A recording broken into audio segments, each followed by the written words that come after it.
I haven't had my muffin yet, Matt! Dawson Rider review. Hey YouTube, Dawson Rider here. Welcome to my review for the new Green Ranger statue from the Mighty Morphin Power Rangers comics. I am actually super stoked about this thing. I love to get figures and stuff from the comics. They're kind of more few and far between, but the comics are far and away my favorite thing in the Power Rangers franchise right now. Honestly, probably in general. And I love so many of the characters and designs, and so I'm always excited when we finally get stuff from them. I was especially stoked for this because personally, this is my favorite version of the Green Ranger costume of all time. Also, I really am starting to like the Matt character a bit more, but it's really cool to get this. I honestly, off the top of my head, cannot remember the name of the company that's doing this. It'll be in the description or the title or both. It is a different company than the other previous Ranger statues we've gotten of like the mmpr Rangers and stuff, which I also have forgotten the name of that company. When it's not Hasbro or Bandai, I'm just like, whoever the hell.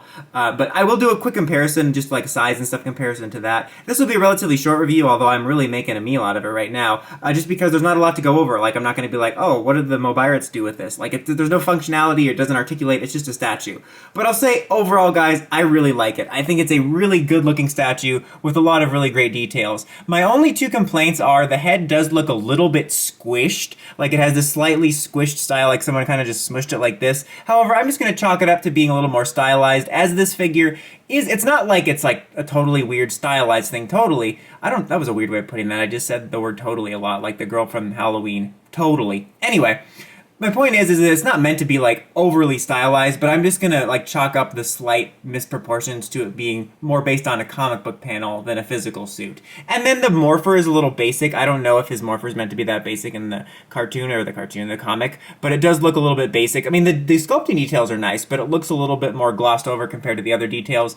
But for me, that's mostly minor because I think everything else looks great. The gold paint looks fantastic. It shines brilliantly. I really love the way it looks. They have all kinds of little textures and details in it. I also love this base that it's on, which is this crackling green lightning dragon. Like, it looks like just generic lightning effect parts from like Lightning Collection, but then you get up here and it's actually a dragon, which is really awesome. And you're probably thinking, oh look, the dragon dagger's bent. Nope, that's the way it looks in the comic. But yeah, it looks really great, and it's a really nice size too. It's not the size, mate.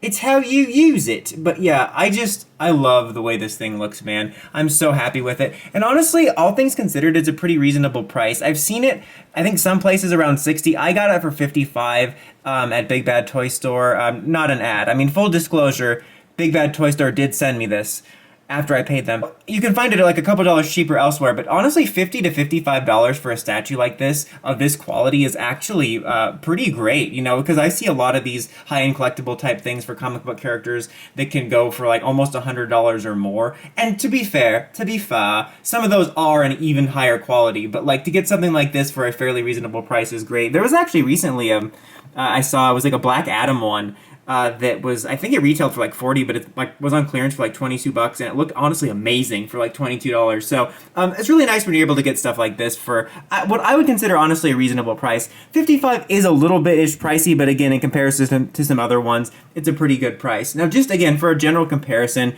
to something similar, here is a Black Ranger from the other previously released statues, and you can sort of see that these are a little bit more realistically done. This is a little more stylized. This one's a little bit larger. It's within the same range, but you kind of get the general idea for it. Again, a little bit pricey, but I think that if you like stuff like this, it's mostly worth it for me. I'm happy with it. I didn't feel like I was ripped off, personally. I would say maybe, if you're interested in it, but you want to save some money, because who doesn't want to save money, maybe wait to see for a sale. I don't know about like this company, if they do sales and stuff like that, but it feels like a figure that probably would go on sale. I know it's the Green Ranger, but it's also from the Boom comics. Not to mention, I've seen these go on sale quite often, even more of the popular ones. So, if you're not like, I gotta have it before it goes away, maybe wait and see if there's a sale. Because like I said, these, which are actually pretty great, I've seen go on sale quite often, quite maddeningly too, because I would always pick them up right away. But yeah, that's about it for this one, guys. I'm super stoked about this thing. I really like it. I'm happy to have some Green Ranger Matt merchandise. I still hope we get a Lightning Collection figure, as well as more Lightning Collection figures and other merchandise for the comics in general. But until next time, don't forget to like, comment, subscribe, and climb the steps and ring that bell so you can get notifications for all my videos. Dawson Rider, signing out.